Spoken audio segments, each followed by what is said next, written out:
एक ट्रेन की दिशा में भाग रहे दो आदमी जिनकी चाल 8 किलोमीटर प्रति घंटा और दूसरे की 4 किलोमीटर प्रति घंटा ज़्यादा है। ट्रेन पहले आदमी को 6 सही 1/4 सेकंड में पार करती है तथा दूसरे आदमी को पार करने में 2 सही 1/2 सेकंड ज़्यादा लेती है। रेलगाड़ी की चाल ज्ञात करो।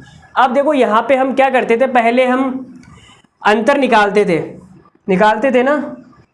अरे अंतर निकालते थे, याद नहीं है? अभी तो 2 सवाल करवाए यार मेरे दोस्त। तुम्हें तो पूरा सवाल लिख के ही बताना पड़ता है, ऐसे तो तुम समझते नहीं हो। चलो लिख देते हैं। तो यहाँ पे मैं लिखता हूँ स्पीड। तो पहले वाली ट्रेन देखो सेम दिशा में जा रही है ना।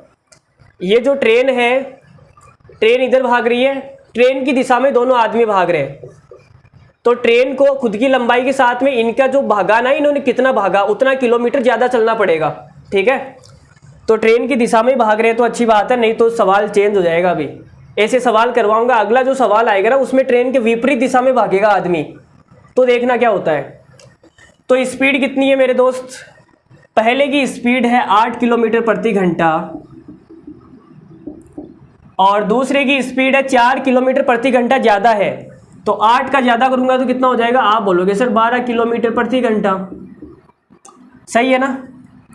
अरे भाई 4 ज़्यादा है ना उसकी, तो 12 आ गया ना, इतना तो समझते हो। ट्रेन पहले आदमी को 6 सही 1/4 सेकंड में पार करती है। 6 सही 1/4 का मतलब हो गया 6 चौक 24 और 1 25/4, तो ये आ जाएगा 25/4 सेकंड। यहाँ पे मैंने लिख दिया टाइम। और क्या है, तथा दूसरे आदमी को पार करने में 2.5 सेकंड ज़्यादा लेती है। 2.5 सेकंड ज़्यादा, तो देखो ये 25/4 हो गया, इससे 2.5 सेकंड ज़्यादा लेगी। तो यहाँ पे लिख देता हूँ मैं 25/4 और इधर मैं 2.5 सेकंड ज़्यादा करूँगा। 2.5 का मतलब होता है 5/2, तो ये कितना आ जाएगा जोड़ेंगे तो 35/4 आ जाएगा। भाई लस से लेके जोड़ेंगे तो 35/4 आएगा। तो यहाँ पे आ गया ये 35/4 सेकंड। हमने 2.5 सेकंड ज़्यादा कर दिया। ठीक है, रेलगाड़ी की चाल बताओ जी। तो रेलगाड़ी की चाल बतानी है। कहा था उसने कहा ही था। चलो अभी याद नहीं आ रही है मुझे वो शायरी, अगली क्लास में सुनाऊंगा या अगले सवाल में सुनाऊंगा। देखो तो चलो डिस्टेंस निकाल लेते हैं। डिस्टेंस कितनी आएगी? तो आप बोलोगे सर स्पीड को टाइम से गुणा करोगे डिस्टेंस आएगी। तो इन दोनों को गुणा करेंगे तो कितना आएगा?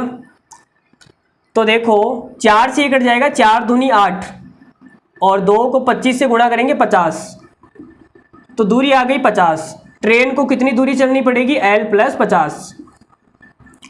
और इधर 4 तिया 12, 3 को 35 से गुणा करूंगा 105, तो ट्रेन को इतनी दूरी चलनी पड़ेगी L + 105।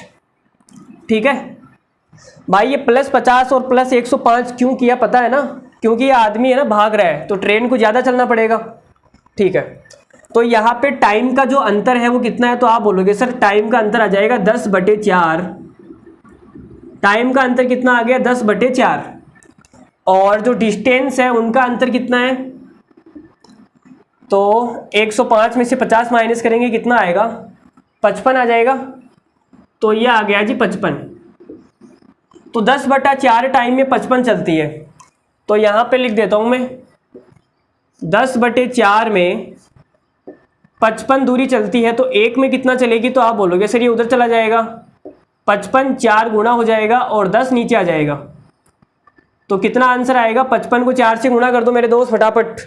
देखो 5 चौक 20 का 0 और ये हासिल का 2, फिर 5 चौक 20, 20 और 2 22, 220/10।